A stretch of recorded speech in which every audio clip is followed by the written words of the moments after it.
Hello, everyone. This is Grace. It is September the 13th, 2022. And today we are going to be taking a look at the scripture which says, "Ye are gods." And we're going to take a look at what that means. I have said, "Ye are gods, and all of you are children of the Most High." So, this "ye are gods," Jesus said this as well. I didn't put his quote in here, but I thought it might be useful for us to know exactly what was being talked about here. Let's look at the next scripture. "Show the things that are come hereafter, that we may know that ye are gods. Yea, do good or do evil, that we may be dismayed, and behold it together." See, the reason why we really need to know what this is because in the Bible, we are judged by our thoughts. And the reason why we're judged by our thoughts, it has a lot to do with this.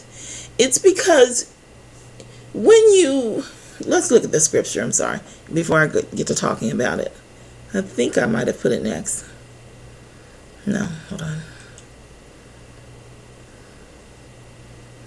Here we go. "But I say unto you that whosoever looketh on a woman to lust after her has committed adultery with her already in his heart." So this is the reason why we need to know what it means when he says "ye are gods." Because if you're thinking of something and you think to yourself, okay, well, why am I judged by something that I haven't actually done? Because we are treated and judged as gods. Because the idea is, if you're thinking or you're fantasizing about something and you're lusting after a woman, if you had it within your power to make that come true, then you would do that. And you're not judged by what you have the power to do. You're judged by the purity of your mind. Because we can't have an uprising again. This is not fun for God. He doesn't want to have to go through. He's not going to go through this again.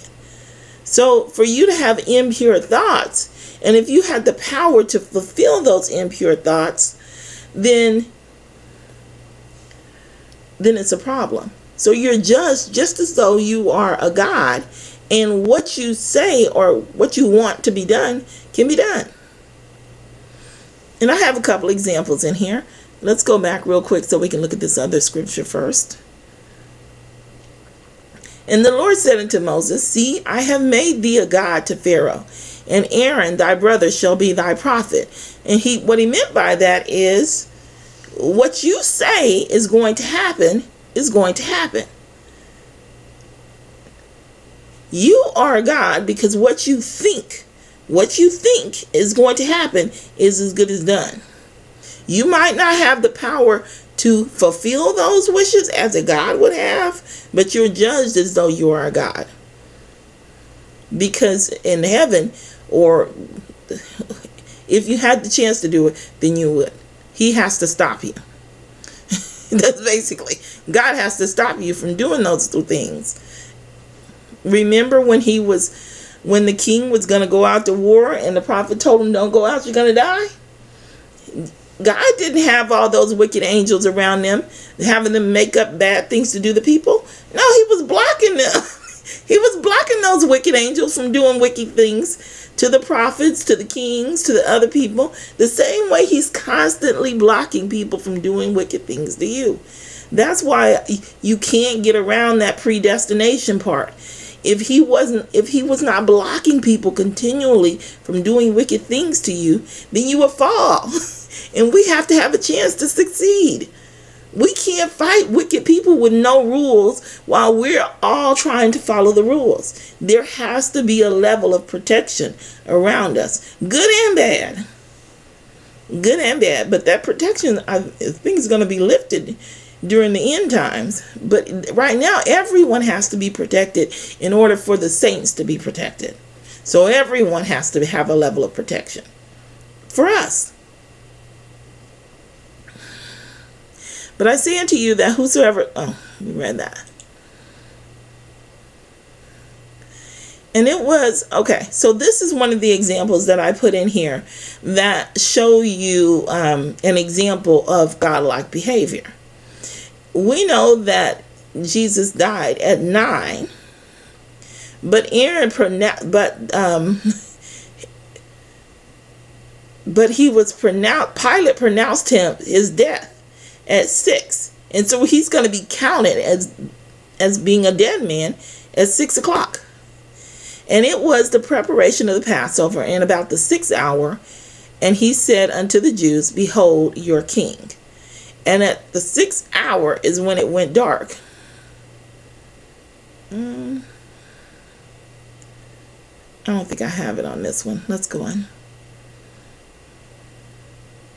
And it was the 3rd hour. This is not the 3rd hour. This is the 3rd watch. And they crucified him. So it's telling you that at 9 o'clock, right around 9 o'clock, he was crucified. And when the 6th hour was come, there was darkness over the whole land until the 9th hour. So the whole world went dark once he was pronounced as dead until the 9th hour. And I thought for sure there was another scripture that said he was. I don't remember. I didn't put it in here, so we're going to go on. Because Pilate had the power to make it happen. So once he pronounced him as dead, he was dead. That was it.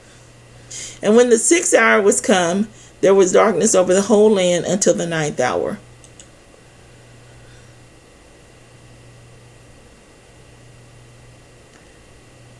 Well, I had another example. I must not have put it in here. Okay, I can't remember what it was. I just forgot. That's okay, because we have Moses. That's good enough. Moses is good enough. That's 2 examples. Moses was as a God, and so Moses spoke. He told Pharaoh what was going to happen, and it was done. And that's what it means by ye are gods. You have the power to make things happen. Even if you cannot manifest it in real life, so where people can see it, it's counted just the same as if you had done it. You're judged as a God.